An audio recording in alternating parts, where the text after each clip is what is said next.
తిరుమల శ్రీవారిని ఈ రోజు ఉదయం నైవేద్య విరామ సమయంలో ఏపీ శాసనసభ స్పీకర్ అయ్యన్న పాత్రుడు కుటుంబ సభ్యులుగా కలిసి తిరుమల శ్రీవారిని దర్శించుకుని మొక్కులు చెల్లించుకున్నారు. వీరికి ఆలయ అధికారులు స్వాగతం పలికి దర్శన ఏర్పాట్లు చేశారు. దర్శనానంతరం ఆలయ రంగనాయక మండపంలో అర్చకులు వేదాశీర్వచనం చేయగా అధికారులు స్వామివారి శేషవస్త్రంతో సత్కరించి తీర్థ ప్రసాదాలను అందజేశారు. ఆలయం వెలుపలకు వచ్చిన ఆయన మీడియాతో మాట్లాడుతూ కొంతమంది రాక్షసుల చేతిలో పడి రాష్ట్రం నష్టపోయిందని ఆయన ఆరోపించారు. ఏపీకి మంచి రోజులు వచ్చాయని అన్నారు. గత ప్రభుత్వం కారణంగా రాష్ట్రంలో దోపిడీ జరిగిందన్నారు. దేశాన్ని రాష్ట్రాన్ని అభివృద్ధి చేసి దేశం కోసం కృషి చేసిన అమరజీవులకు అంకితం ఇవ్వాలని, అందుకు ప్రజలు సైతం చెయ్యందించాలని అన్నారు.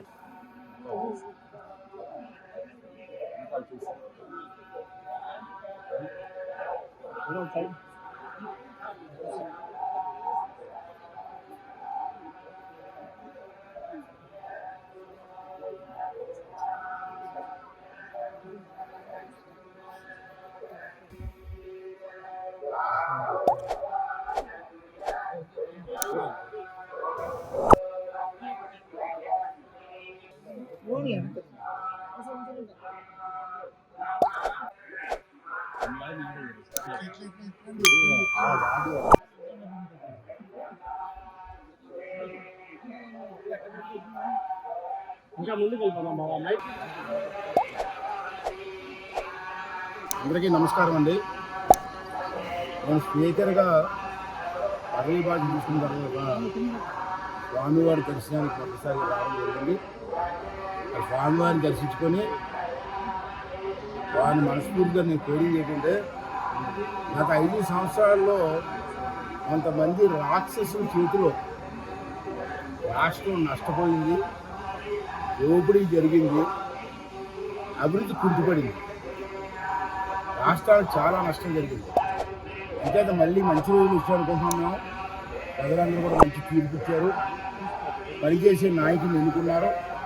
అతని నాయకత్వంలో రాబోయే 5 సంవత్సరాల్లో అది రాష్ట్రానికి పూర్వ వైభవం రావాలని చెప్పి స్వామివారిని మనస్ఫూర్తిగా కోరుకోవడం జరిగింది. అందుకే ఫ్యామిలీ మొత్తం వచ్చి స్వామివారికి దర్శనం చేసుకోవడం జరిగింది. నేను నిన్నే చూశాను, మీరు ఇండిపెండెన్స్ డే ఎందుకు చేసుకున్నాం? మనం ఎంతోమంది దేశ స్వాతంత్రం కోసం త్యాగాలు చేశారు, ప్రాణాలు అర్పించారు. నేను ప్రజలందరినీ ఒకటే కోరుకుంటాను, ఈ సందర్భంగా మన కోసం, మన భవిష్యత్తు కోసం, దేశ భవిష్యత్తు కోసం ఎంతోమంది మహానుభావులు ప్రాణత్యాగం చేశారు. అది మనం గుర్తుంచుకోవాలి. ఎందుకంటే మనం అడిగింది ఏంటి?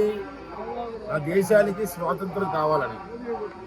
మరి పెద్దలందరూ కలిసి ప్రాణాలు కూడా అర్పించి మనకు స్వాతంత్రం ఇచ్చారు. అడిగే స్వాతంత్రం మనకు ఇచ్చారు.